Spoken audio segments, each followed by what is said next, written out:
అంటే ట్రూ లవ్లో ఉన్న క్వాలిటీస్ మనకు అర్థం అవ్వకపోతే, వాటిని మనం తెలుసుకోకపోతే, you will fall for any love in the world. లోకంలో ఏ కల్తీ ప్రేమగానే పడిపోతారు, నష్టపోతారు తర్వాత. అందుకని నిజమైన ప్రేమలో ఉండే లక్షణాలు ఏంటో ఒకసారి మనం తెలుసుకోవాలి. చూడండి, 1 కొరింథీ పత్రిక 13వ అధ్యాయము 4వ వచనం.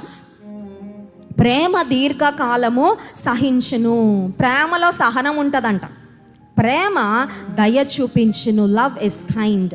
ప్రేమ మత్సరపడదు. ఎవరైనా నిజంగా నిన్ను ప్రేమిస్తున్నారంటే వారు కుళ్ళుకోరు. నువ్వు బాగుపడుతుంటే, వాళ్ళకన్నా కొంచెం హై పొజిషన్కి వెళ్ళిపోతా ఉంటే వారిలో జెలసీ రాదంట, నిజమైన ప్రేమ ఉంటే గనక. ఆ తర్వాత చూడండి, ప్రేమ డంబముగా ప్రవర్తించదు. ప్రేమ నిజంగా ఉంటే అక్కడ గర్వము ఉండదు. ఆ తర్వాత చూడండి, అది ఉప్పొంగదు. 5వ వచనం, ప్రేమ అమర్యాదగా నడువదు. కొంతమంది ప్రేమిస్తున్నా అంటారు కానీ మర్యాదగా ఉండరు. మన పరువును తీసే పనులు చేస్తారు. మన పరువు ప్రతిష్టని మంటగలుపుతూ నువ్వంటే చాలా ప్రేమ అని చెప్తారు. అది నిజమైన ప్రేమ కాదనమాట.